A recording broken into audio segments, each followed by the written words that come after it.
Dari pantauan yang dilakukan oleh Kapolda Sumsel Irjen Pol Zulkarnain Adi Negara direwangi Pangdam 2 Sujaya, Maijen TNI Amputranto, dengan melakukan patroli parkir kendaraan roda 2 di tempat-tempat keramaian Kota Palembang. Kondisi Kota Palembang pada tahun anyar 2018 berlangsung aman sama kondusif. Apalagi pasca ditutupnya Jalan Bampera oleh polisi jam 11 dalu, sehingga masyarakat Kota Palembang wilayah Subang Lusu tidak pacak lagi nyebrang ke wilayah Subang Ilir, lalu pindah di kawasan Jakabaring.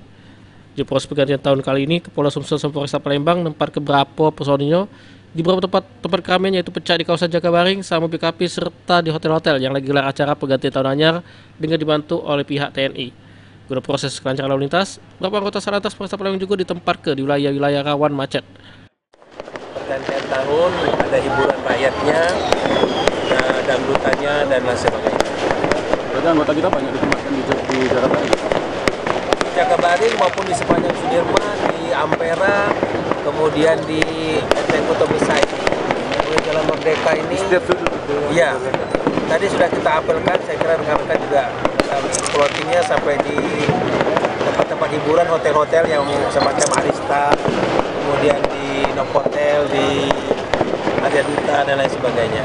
Nah, dan sejauh ini untuk pantauan kita terhadap petasan ataupun mercon yang membahayakan? Alhamdulillah baik jajaran yang saya monitor, tadi saya monitor juga Pak Panglima monitor yang di polda-polda yang lain, di korem-korem yang lain, tapi untuk Sumatera Selatan. Aji Delia, PAL TV.